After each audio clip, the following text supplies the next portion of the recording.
It was 6:42 in the morning when I saw her. The sun was just beginning to burn the mist off the low pasture, and the air held that cool, damp promise of a hot day. I was on my porch, holding a cup of coffee that had long gone cold, watching her through my surveyor's binoculars. She was dressed in an absurdly bright pink jogging suit, and in her hands she held a pair of yellow-handled bolt cutters. They looked comically large, like a prop from a cartoon. She was standing in front of the new gate I had installed at the head of my private access road. My road. On my land. I didn't move. I just watched. This was the culmination of 3 months of escalating nonsense, of passive-aggressive notes left on my fence posts, of increasingly belligerent emails from the homeowners association of the development that bordered my property. The estates at Whispering Creek, they called it. There was no creek, and the only thing whispering was the incessant gossip of its residents. I had lived on this ranch for 40 years. My wife, Helen, and I had bought it when it was just 150 acres of rolling hills surrounded by nothing but other ranches.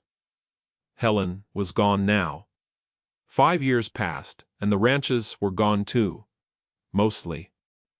They'd been sold off, subdivided, and turned into tidy little kingdoms of beige, stucco, and perfectly manicured lawns, each ruled by an iron-fisted HOA. The woman in pink was Karen. Of course, her name was Karen.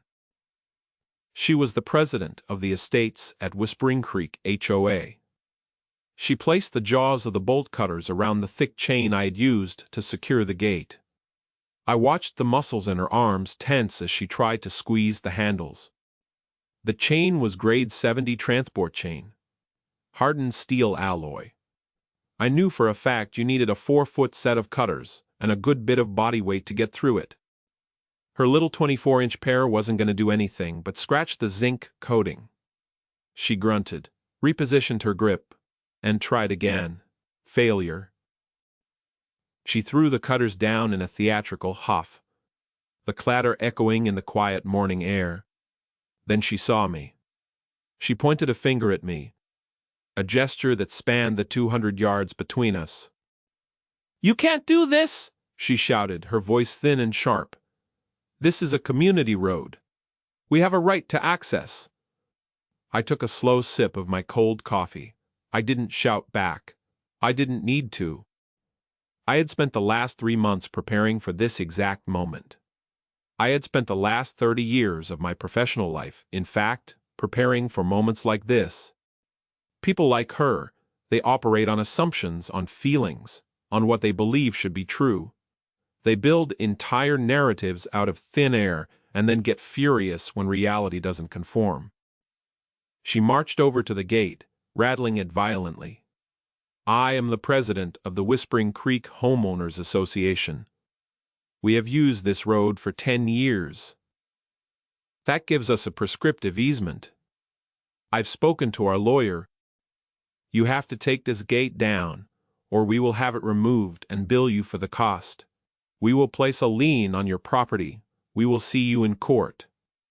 I stayed silent, just watching her performance. Prescriptive easement. She used the term like a weapon, but she didn't understand what it meant. She had no idea.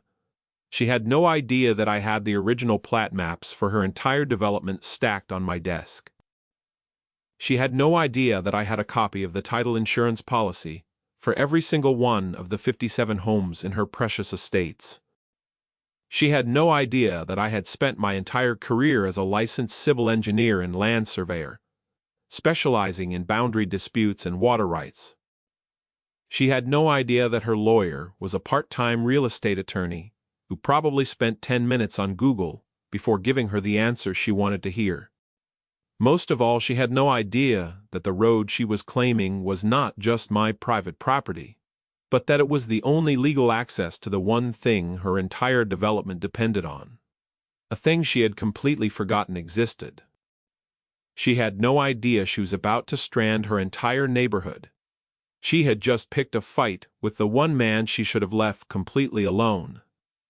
But before I tell you what I did next, I should probably explain how we got here. It didn't start with a gate, it started as these things so often do, with a small kindness and unspoken agreement that was slowly, methodically twisted into a demand. When Helen and I first bought this land, it was our sanctuary. I had a demanding job in the city, an hour's drive away, dealing with developers, city planners, and lawyers who would argue for hours over the placement of a single survey stake. The ranch was my escape. It was where I could be quiet. Helen loved it for the quiet too, and for the wildlife.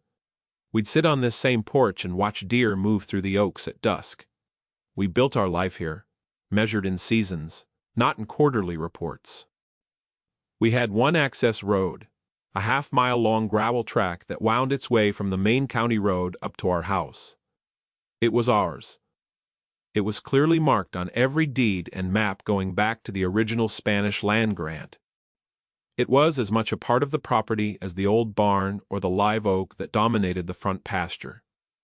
About 15 years ago, the large ranch to our east was sold to a developer. That wasn't a surprise, we knew it was coming. The city was expanding, and our rural piece was becoming prime real estate. I wasn't opposed to it, not in principle. A man has a right to sell his land. The developer, a reasonable fellow named McAllister, actually came to see me before they broke ground. He unrolled the plans on the hood of his truck. He was polite. He showed me the proposed layout for the estate at Whispering Creek. He showed me their planned access point, a new road they were going to build that would connect directly to the county highway, a quarter-mile down from my own. The problem arose during construction. To build their grand new entrance, they had to cross a small, seasonal wash. It wasn't much, but the county had strict regulations about culverts and floodplains. The permitting process was going to take them 6 to 8 months longer than they'd anticipated. Their heavy equipment, however, was ready to go. McAllister came to me hat in hand. He asked if he could, on a temporary basis, use my access road to bring in his earth movers and initial crews. He said it would be for no more than 90 days, just until their main entrance was graded and passable. He offered to pay me to regrade my road afterward, to do whatever it took. Helen was still with me then. We talked about it. She was a generous soul. "They're just trying to get their work done, Arthur," she'd said. "Savin, it's only for a little while." I was more skeptical. I dealt with developers my whole life. A temporary arrangement has a funny way of becoming permanent if you're not careful. But I looked at McAllister, a man trying to keep a project on schedule, and I agreed. I didn't want his money. I drew up a simple, one-page temporary access license. It specified the 90-day term, the type of vehicles allowed, and most importantly, it contained a clause stating that this use was permissive and could not be used to establish any claim of right or easement. It was boilerplate stuff for me, the kind of thing I'd drafted 100 times. He signed it, I signed it, and I put my copy in my big metal file cabinet. I kept the receipts, so to speak. Always. For 90 days the trucks rumbled up and down my road. It was noisy and dusty. But McAllister was true to his word. As soon as their main entrance was open, the traffic on my road stopped. They even came in and laid new gravel, just as promised. The temporary license expired, and that was that. Or, so I thought. Over the next few years the houses went up. Families moved in. It was different, having neighbors so close, but it was fine. People kept to themselves. The only lingering effect of that temporary access was that a few of the construction foremen, and then later a few of the new homeowners, got used to giving my address to delivery drivers or contractors as a shortcut. It was quicker to turn onto my road, drive the half-mile, and then nip through an unfinished gap in the back of the development rather than going all the way around to their main entrance. It happened maybe once or twice a month. A lost pizza guy, a carpet installer, I'd politely redirect them. He was a minor annoyance, nothing more. Then Karen moved in. She bought one of the largest houses, right on the edge of the development, overlooking my pasture. And she arrived with an agenda. Within 6 months she had campaigned for and been elected president of the HOA. She seemed to thrive on the petty power it gave her. She was a whirlwind of activity, rewriting bylaws, issuing violation notices for trash cans left out an hour too long, measuring the height of people's grass with a ruler. I heard stories from some of the other residents. One of them was a fellow widower, a quiet man named Henderson, who lived a few houses down from Karen. He told me once, leaning over the fence line while I was mending it, that he'd been fined $200 because his garden hose was not coiled in a perfectly concentric circle. Karen's focus fell on my road about a year after she took power. She seemed to view it not as my private property, but as an untamed, unregulated asset of her community. She began referring to it in HOA newsletters as the West Access Road. She encouraged residents to use it as a walking path. At first it was just a few people in the evenings. I didn't mind that so much, they were quiet. But then, it became more. People started driving down it to get to the county road, kicking up dust and speeding past my house. It was a slow, creeping invasion. I am not a confrontational man. My first instinct is always to document, not to argue. I started a new file. I labeled it HOA Access Road. Inside it, I put a copy of the original temporary license I had made with McAllister. I started a log. Every time a car from the development used my road, I noted the time, date, and a description of the car. I installed a small discrete game camera on a tree near the entrance, the kind hunters use. It started capturing images of the license plates. On paper, the case was building itself. The first direct conflict came 6 months before the bolt cutter incident. I received a formal-looking letter on Estates at Whispering Creek letterhead. It was from Karen. It was a notice of violation. It stated that the unmaintained nature of the community's West Access Road was a visual blight, and that I had 30 days to have it professionally graded and paved with asphalt, or the HOA would contract the work and place a lien on my property to cover the costs. I read the letter 3 times. The audacity was breathtaking. She was sending me a violation notice for my own road, on my own land, demanding I pave it for her community's convenience. This was the moment I shifted from passive observation to active preparation. This was the moment she had, without knowing it, declared war. I went back to my desk and got to work.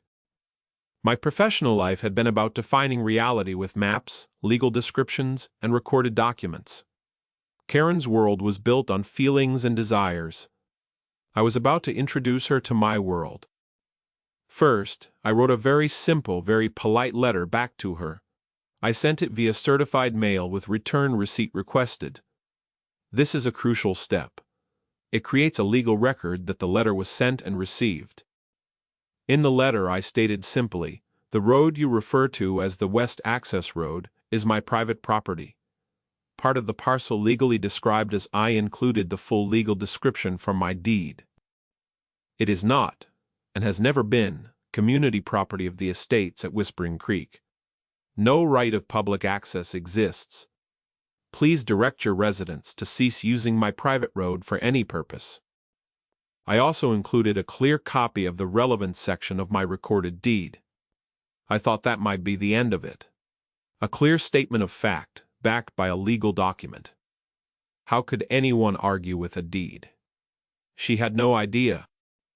Her response was not a letter. It was an email sent to an old address I barely used, which told me she'd had to dig to even find it. The subject line was, "Urgent, your non-compliance." The email was a masterpiece of entitled rage. She dismissed my deed as irrelevant. She claimed that because some residents had been using the road for years, they had established a right of use that supersedes your old papers. She was talking about a prescriptive easement, but her understanding of it was fatally flawed. For an easement to be established by prescription, the use has to be hostile, meaning without the owner's permission. I had the signed temporary license from the developer, which established the initial, primary use as permissive. I had my own logs and polite redirections of lost drivers. I had never allowed hostile use. On paper, her claim was a fantasy. She ended the email with a threat. If you attempt to block access to the West Road, we will consider it an act of aggression against the community, and will respond with the full force of our legal options. This is your final warning. I saved the email as a PDF and printed it. It went into the folder. The HOA Access Road folder was getting thick now. It contained the original deed, the McAllister license, my log of unauthorized use, the photos from the game camera, my certified letter, her signature on the return receipt, and now, her threatening email. It was a quiet, methodical compilation of facts. It was my ammunition. I knew a letter wouldn't work again. She had made it clear she was immune to documents. So, I had to escalate. It was time to physically assert my ownership. I went to the farm supply store and bought the heaviest gate they sold, a 16-foot tube steel gate. I bought a bag of concrete, 2 10-inch galvanized steel posts, and the grade 70 transport chain. The next Saturday, I spent the day digging post holes with a gas-powered auger. It was hard work. The ground was rocky. But with every turn of the screw, with every scoop of dirt, I felt a sense of calm clarity. I was not building a barrier. I was re-establishing a boundary. Boundaries are what keep life orderly. My whole career was based on that simple principle. A line on a map is a promise. A property pin is a fact. This gate was a physical manifestation of my deed. I set the posts in 300 pounds of concrete. I let them cure for a week. Then I hung the gate. I wrapped the chain, locked it with a heavy-duty padlock, and stepped back. It was a handsome gate. It looked like it had always been there, and it unequivocally blocked the road. The reaction was immediate. Within an hour, my phone started ringing. It was a number I didn't recognize. I let it go to voicemail. The message was from Karen. Her voice was tight with fury. "What do you think you're doing? I am looking at a gate blocking our road. I'm telling you, Arthur, you have until 5 p.m. today to remove it, or you will be hearing from the sheriff." I saved the voicemail. It went into the folder, transcribed. 5 p.m. came and went. The gate remained. The next morning, I received an official-looking email from the HOA's management company. It was a formal notice of a $500 fine for unauthorized modification of community property. They were fining me for putting a gate on my own land. This was a gift, a beautiful, legally actionable gift. They had just created a new paper trail, a document where they officially, in writing, laid claim to my property and attempted to penalize me based on that false claim. I printed the email and the attached fine. They went right into the folder. I didn't pay the fine, of course. But I also didn't ignore it. I knew this was heading for a formal confrontation, and I needed to control the narrative. I called my lawyer. Not the part-time real estate guy Karen was using. I called a man named Ben Carter, a litigator I had worked with for 20 years on complex land use cases. Ben was a shark, but a quiet, methodical one. He appreciated a well-documented file. "Arthur," he said, his voice rumbling over the phone, "I was wondering when you'd finally get tired of living next to that circus. What's the tin pot dictator done now?" I explained the situation, from the temporary license to the gate, to the $500 fine. I could almost hear him smiling. "Oh, she's a gift, Arthur, a real gift. She's putting everything in writing. This is beautiful." "What's our next move, Ben?" I asked. "We do nothing," he said. "Not yet. Let her escalate. She's building our case for us with every email, every fine. Your job is to keep documenting. Keep that game camera running.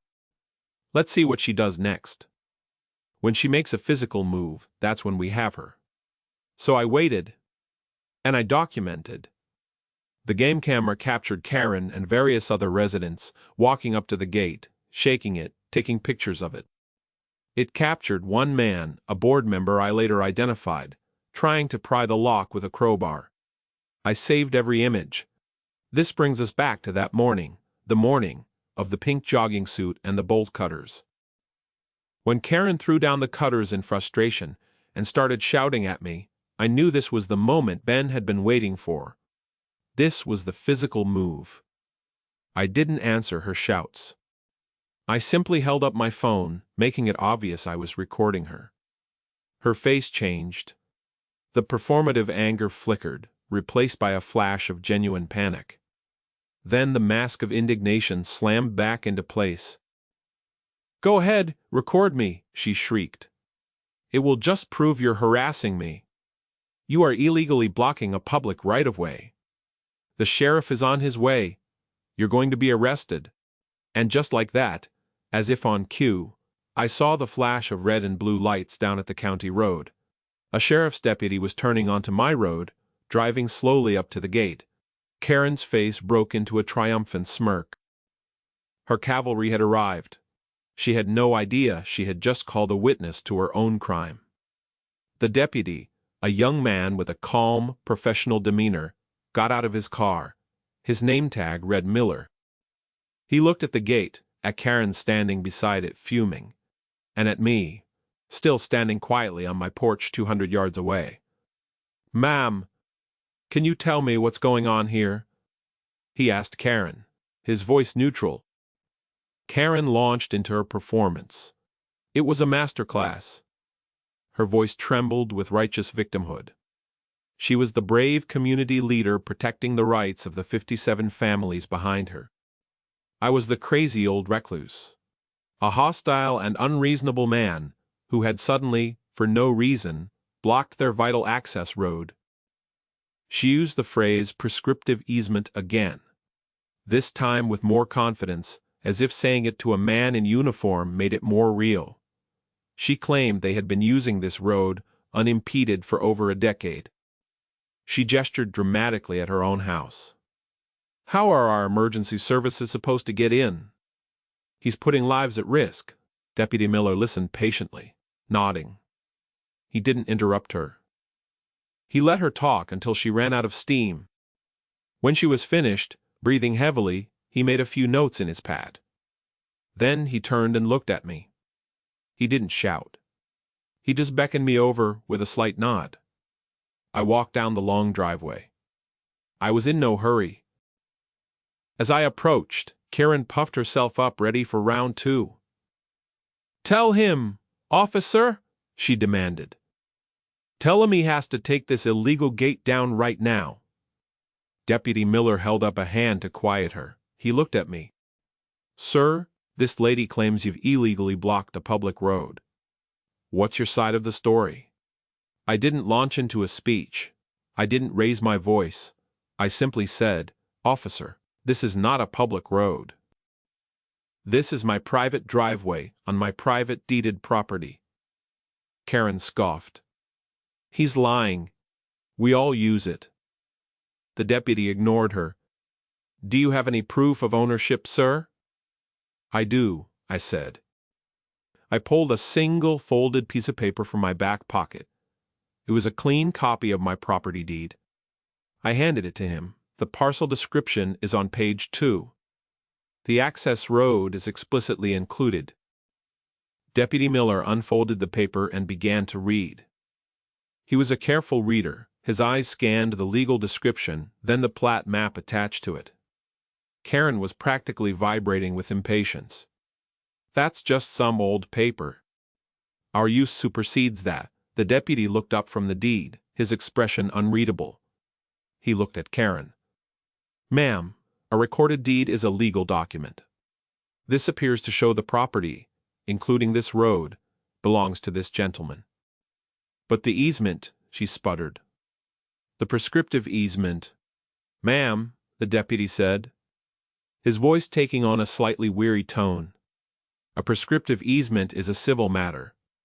It's something you have to prove in court. It doesn't give you the right to demand. I force him to open his gate. Right now what I have is a property owner and a legal deed, and I have you, standing next to his locked gate, with a pair of bolt cutters. He pointed at the yellow-handled tool on the ground. Karen's face went pale. She had forgotten about the bolt cutters. I was going to remove the illegal obstruction, she stammered. Ma'am, that's called destruction of property, the deputy said flatly, which is a crime. This gentleman's gate, on his property, is his to do with as he pleases, until a judge tells him otherwise. He turned to me. Sir, are you pressing charges for the attempted damage to your property? This was the moment. I could have had her cited right there, but Ben's advice echoed in my head. Let her escalate. An arrest would stop her in her tracks. I wanted her to keep going. I wanted her to dig her hole deeper. No, officer, I said calmly. Not today. I just wanted on the record that she was here, that she made these threats, and that she attempted to cut my lock and chain. I would appreciate it if you would include that in your report. I can certainly do that, he said. He gave Karen a long, hard look. Ma'am, I suggest you go home. If you have a legal claim, take it to civil court. If I get called out here again, and you're tampering with this man's property, you will be arrested. Is that clear? Karen was deflated. Her performance had failed. The authority figure she had summoned had not sided with her. She looked from the deputy to me, her eyes filled with a new kind of hatred. It was no longer the anger of the entitled, it was the fury of the publicly humiliated. What? She snatched up her bolt cutters and stormed off toward her house without another word. Deputy Miller handed me back my deed. You seem to have this well in hand, sir, he said, a hint of a smile touching his lips. Hand it. But it doesn't look like she's the type to give up easily. I know, I said. Thank you for your time, deputy. Just doing my job. Your request to have her threats and actions noted is in my report. Have a good day. He got back in his car and drove away. I stood there for a long moment in the quiet. The immediate battle was won. But I knew the war was just beginning. I went back inside, made a fresh pot of coffee, and called Ben. I told him everything that had happened, down to the detail of the bolt cutters. Perfect, Ben said. Absolutely perfect. A police report, an independent witness, attempted destruction of property. She's a dream client, Arthur, just for the wrong side. Now, we go on the offensive, but quietly. It's time to find the bombshell. The next phase was what I called the deep dive. I retreated to my home office. It's the room Helen used to call my cave. It's lined with bookshelves, filled with engineering manuals, legal texts on land use, and binders from decades of projects. My desk is a massive oak table, usually covered in blueprints and survey maps. For the next week, that office became my war room. I told Ben I was going to work. The first step was to consolidate everything. The HOA access road folder was now nearly 3 inches thick. I scanned every document, the deed, the McAllister license, the game camera photos, the threatening emails, the fine notice, my certified mail receipts, the transcription of the voicemail, and now, a formal request for a copy of Deputy Miller's police report. I organized them chronologically in a digital folder with a corresponding physical binder. This is how you win these fights. Not with shouting, but with binders. Next, I needed to understand the enemy's position completely. Karen kept mentioning her lawyer. I wanted to know who he was. A quick search of the HOA's public filings gave me a name. I recognized it. He was a solo practitioner who specialized in residential closings and writing wills. He was not a litigator. He was almost certainly out of his depth, probably giving Karen advice based on a 15-minute conversation and a desire to keep her as a client. This was good news. An inexperienced opponent is a predictable opponent. But the real work the bombshell Ben wanted lay in the history of her development.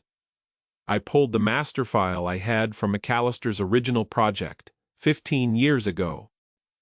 As a neighboring property owner, I had been sent copies of all the planning and zoning applications.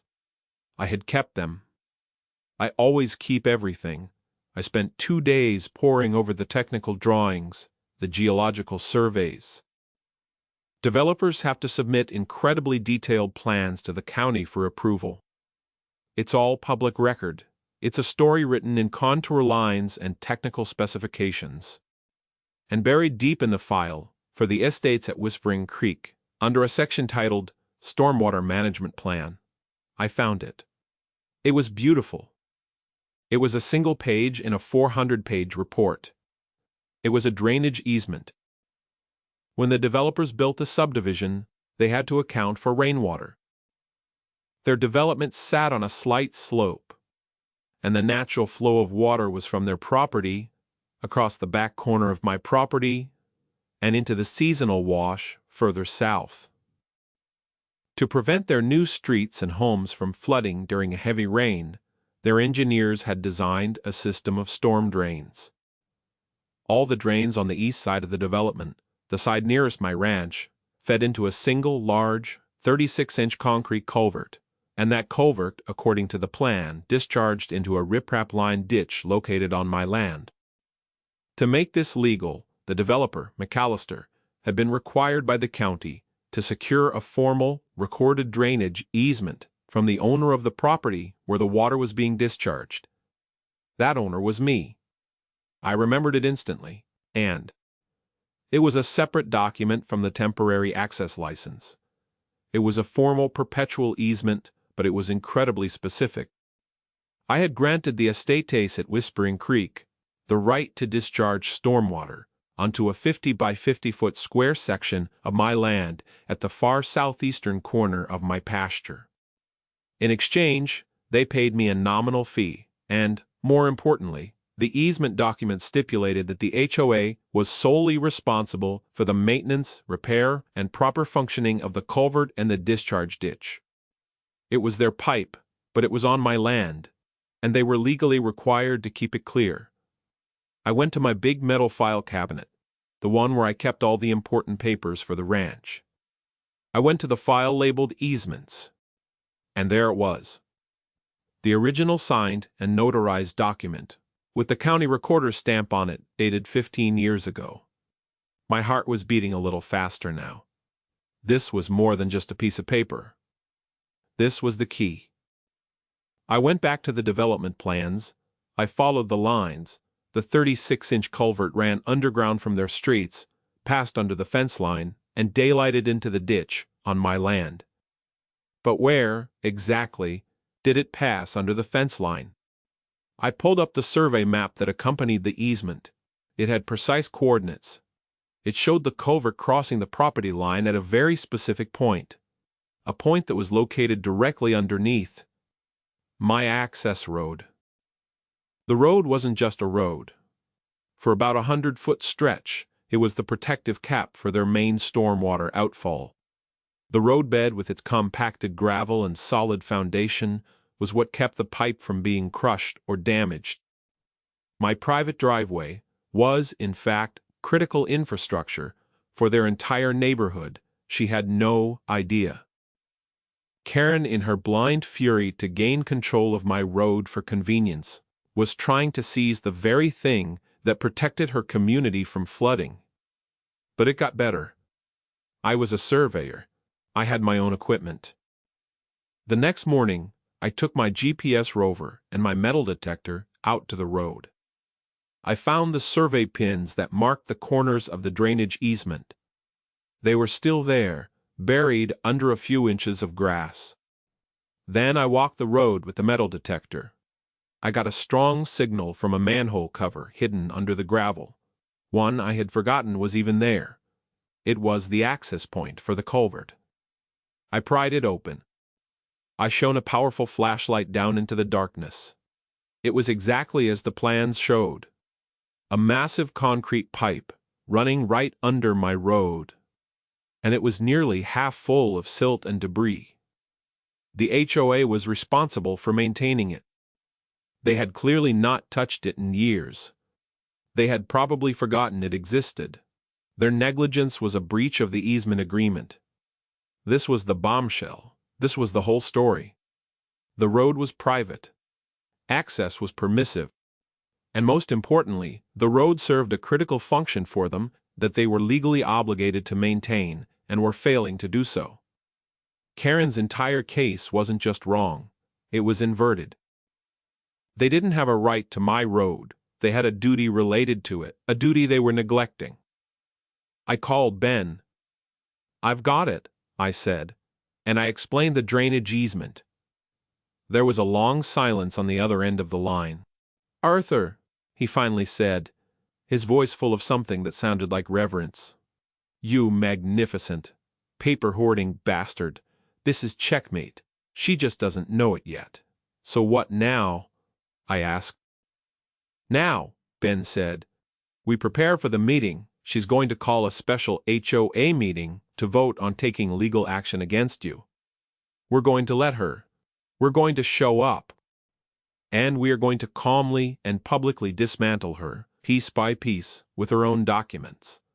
Just as Ben predicted, 2 weeks later, a certified letter arrived. It was notice of a special executive meeting of the Whispering Creek HOA. The agenda item was singular: to authorize a special assessment and legal action to secure public access to the West Access Road. The meeting was to be held in the community clubhouse in 10 days. In that 10-day period, something unexpected happened.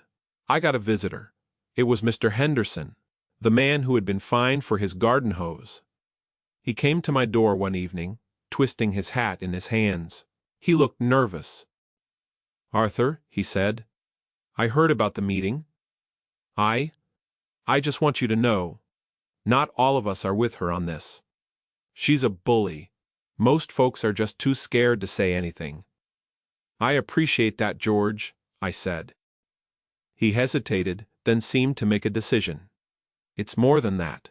I was on the board for a little while. Before she drove me off, I kept my notes from the meetings. She's been lying to people. She told everyone in the last meeting that her lawyer had reviewed the case and that we had a 90% chance of winning a prescriptive easement. She said it would be a quick and easy lawsuit." "Did she show you a letter from the lawyer saying that?" I asked. Henderson shook his head. "No, she just said it. A few of us asked to see it, but she said it was attorney-client privileged. One board member, Carol, she really pushed back on it. Karen basically shouted her down." This was interesting. A disillusioned insider. "George," I said, "would you be willing to share those notes with me?" He nodded, a look of relief on his face. "I'll do better. I'll be there at the meeting.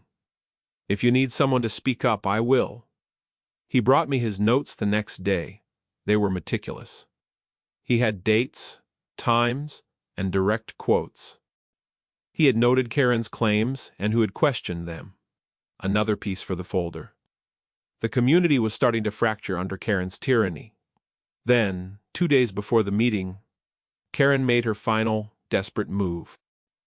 A courier delivered a thick envelope to my door. Inside was a notice of lien, filed with the county clerk's office. The HOA had placed a lien on my entire 150-acre ranch for the amount of $50,500. The $500 was for the original fine.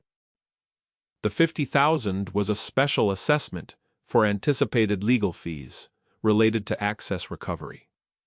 She had actually done it. She had filed a fraudulent lien against my property. A lien is a serious cloud on a title. It can prevent you from selling or refinancing your property. But filing a fraudulent lien, one with no legal basis, is a serious crime. I called Ben immediately. I was angrier than I had been throughout this whole ordeal. This was a direct attack on my home, my history, on everything Helen and I had built. Ben was calm. Breathe, Arthur. She just handed us the cannon to go with the bombshell. This is slander of title. It's illegal, and it opens her and the HOA up to significant damages. Don't worry. The lien is invalid on its face and will be expunged. But the act of filing it, oh, that's a beautiful self-destructive act. We're ready. I'll see you Tuesday night at the clubhouse. The night of the meeting, I put on a tweed jacket. Helen always liked it. I felt calmer with it on. Ben met me in the parking lot of the clubhouse. He was carrying a slim leather briefcase. I was carrying my binder, the 3-inch thick one, tabbed and organized. The clubhouse was packed. It was a large room with a vaulted ceiling and a big stone fireplace. Most of the 57 households were represented. The air was thick with tension. Karen and the other 4 board members were sitting at a long table at the front of the room. I saw Mr. Henderson in the crowd. He gave me a small, determined nod. I also saw the board member he had mentioned, Carol. She was sitting at the far end of the board table, looking uncomfortable and avoiding eye contact with Karen. Karen called the meeting to order, her voice ringing with false confidence. She began with a passionate, rehearsed speech. She painted a picture of a community under siege from a hostile neighbor. She spoke of safety, of emergency access, of the rights of the children to have a place to walk. She mentioned the decade of unimpeded use. Her voice cracked with emotion as she described the shock and fear the community felt when my illegal gate went up. It was a masterful performance. Many in the room were nodding along, caught up in her narrative. She concluded with the call to action. Our attorney has advised us that we have a very strong case for a prescriptive easement. But litigation is expensive. The board is proposing a special assessment of $1,000 per household to fund the legal battle to reclaim our West Access Road. We need your vote to move forward and fight for our rights. A murmur went through the crowd. $1,000 was real money. A few hands went up with questions, but Karen waved them away. We'll have a Q&A after the board presents a unified front. We need to vote on the motion first. She turned to her fellow board members. All in favor of the special assessment and legal action? Karen raised her hand high. 2 other board members immediately followed suit. The 4th, a man who had been looking at his shoes the whole time, slowly raised his. That was 4. It was just Carol left. Carol looked at her hands. She took a deep breath. Karen, she said, her voice quiet, but clear, in the suddenly silent room. I can't. You never showed us the letter from the attorney. I'm not comfortable voting to spend $50,000 of our neighbor's money on your say-so. Karen's face tightened. Carol, we discussed this. This is not the time to show division.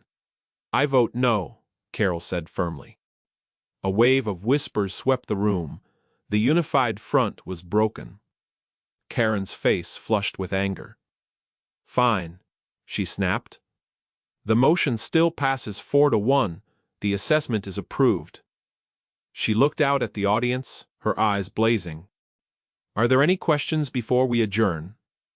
Ben stood up. I have one, he said, his calm voice cutting through the noise. Karen's eyes narrowed. Who are you? My name is Benjamin Carter. I am Arthur Wallace's attorney. And I'm not here to ask a question, I'm here to present some information that you and the residents might find illuminating. Karen's jaw clenched. This is a private HOA meeting. You have no standing here. Actually, I do, Ben said smoothly. Your HOA just placed a $50,000 fraudulent lien on my client's property. That makes him a party of interest in any discussion about that money. So, with your permission or without it, I am going to speak. He walked to the front of the room and placed his briefcase on a small table. He opened it and took out a small projector. First, Ben began, as he connected the projector to his laptop, let's clear up the ownership of the road. He projected a large, clear image of my deed and the attached plat map onto the wall behind Karen. This is the recorded deed for Mr. Wallace's property. As you can see, the road is, and always has been, his private property. There is no ambiguity. He clicked to the next slide. And it was a copy of the temporary access license I had signed with McAllister. Karen has repeatedly claimed a decade of unimpeded use as the basis for a prescriptive easement. However, that use began as permissive with this signed and dated temporary license. The legal precedent is clear. Permissive use cannot ripen into a prescriptive right. Her entire legal theory is baseless. Karen stood up. That's a lie. That document is irrelevant. Is it? Ben said mildly. He clicked again. An image of Deputy Miller's police report filled the screen. The narrative section was highlighted. This is the report from the day you, Karen, summoned the sheriff to my client's property. It notes, in the deputy's own words, that you were informed the road was private property, and that you were present with bolt cutters in an attempt to destroy my client's gate. The room was utterly silent now. People were turning to look at Karen, their expressions shifting from support to confusion and doubt. And now, Ben said, his voice dropping slightly, we come to the most important part. The part Karen doesn't know. Or, perhaps, the part she forgot. He clicked to the next slide. It was the drainage plan from the original development. This, Ben said, is your own community's stormwater management plan filed with the county. And this. Hath clicked again, showing the recorded easement documenta is the drainage easement. Mr. Wallace granted your development 15 years ago. It allows you to discharge all of your stormwater into a culvert that runs under his road and onto his land. He pointed a laser at the screen. That road, you are so desperate to seize for your morning jogs? For the last 15 years, it has been protecting the single most important piece of drainage infrastructure in your entire community. It is quite literally the only thing keeping the east side of this development from flooding every time there's a heavy rain. A low gasp went through the crowd. People were looking at each other, horrified. Furthermore, Ben continued, his voice like a hammer, this easement requires the HOA to maintain that culvert, my client. The 50 clicked to a new slide, a picture I had taken down in the HOA, inspected the culvert last week. It is nearly 50% blocked with silt and debris. You have been negligent. You are in breach of the easement. Not only do you have no right to the road, but you are failing in your legal duty to it. Karen was white as a sheet. She sat down heavily in her chair. She looked small. So, to summarize, Ben said, turning to face the residents. Your HOA president has been lying to you about the legal status of the road. She has been lying about the advice from her attorney. She has attempted to destroy private property. And she has illegally filed a $50,000 lien against Mr. Wallace's property, a man whose land you are dependent on for your flood control. A duty you have been neglecting. He saved the best for last. Oh, and one more thing. He clicked the remote. The screen flickered to life with video. It was the footage from my game camera, crisp and clear. It showed Karen, in her pink jogging suit, wrestling with the bolt cutters. The audio was faint but audible. Her grunts of frustration, the clatter of the tool, her shrieked threats across the pasture. The video ended. The silence in the room was absolute. It was the silence of a collapsing reality. Every person in that room was now looking at Karen. The mask was gone. There was no indignation, no performance. There was only the blank, hollow-eyed shock of total, public annihilation.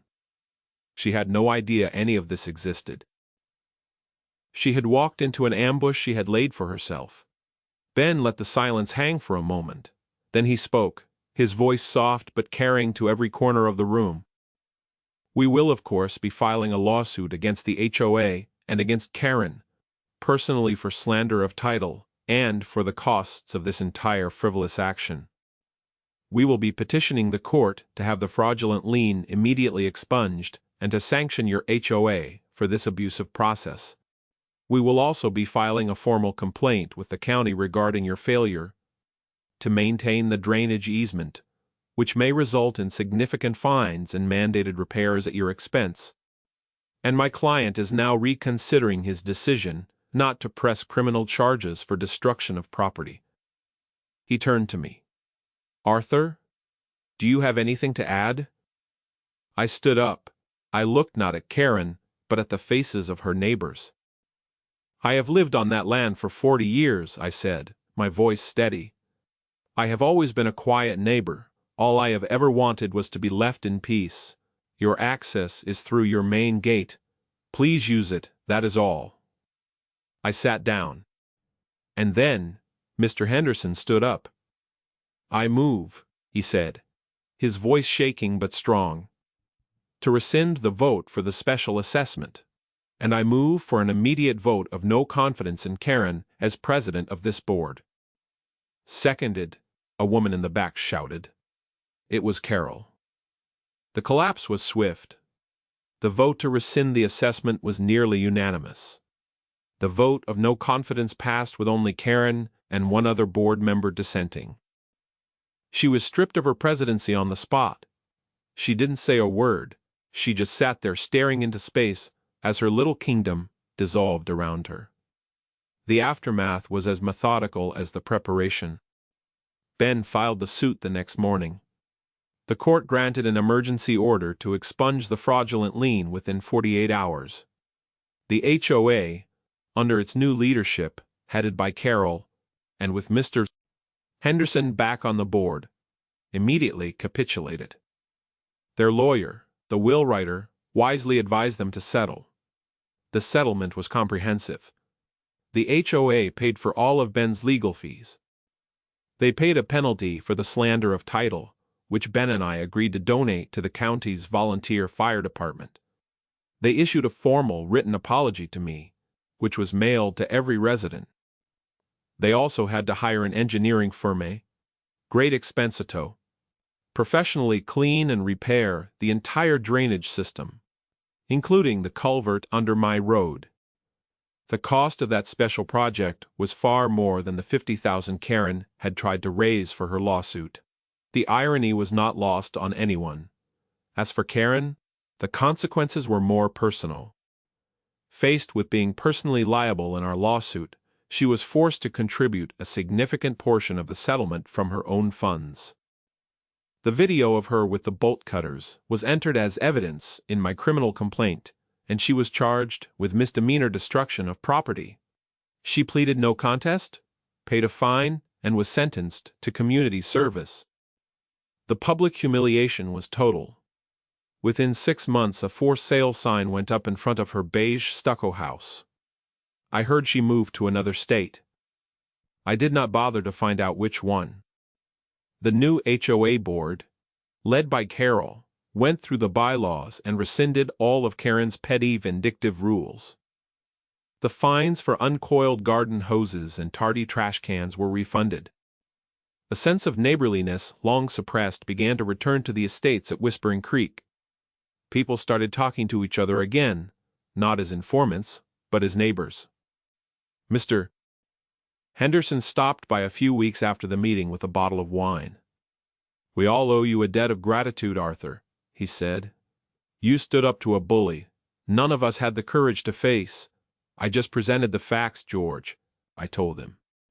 The facts did the rest. Life on the ranch returned to its quiet rhythm. The gate is still there, a permanent fixture now. No one from the development uses my road anymore. Occasionally, a new delivery driver, will turn in by mistake, and I'll walk out and politely redirect them, just as I always did. The difference is that now, sometimes, I'll get a friendly wave from a resident out for a walk along their side of the fence. A silent acknowledgement. A sign of a boundary respected. I keep the binder, of course. It sits on a shelf in my office, a 3-inch thick monument to a battle I never wanted to fight but was uniquely prepared for. Sometimes I take it down and flip through it. The deeds, the maps, the threatening emails, the photo of the silted-up culvert.